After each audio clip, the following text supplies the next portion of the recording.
February 23rd, 2012 on the ADT, Boston and Cubby. We're in the Dolly Sods on Black something trail. What's the name of it? Yeah, I think it's, yeah, Black Knob Trail.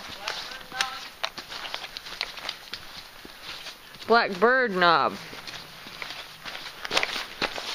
And there's some snow and ice and rivers and creeks and snow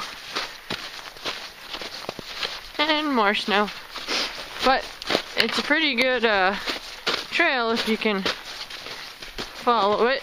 We've been pretty good.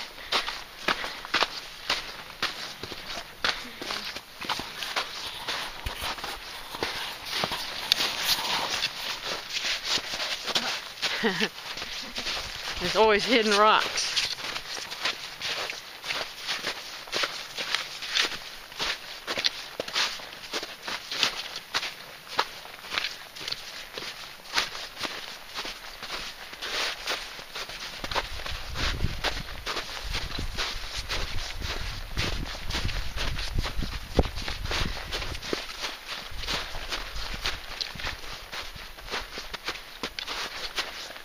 Nothing like walking through the snow. I know.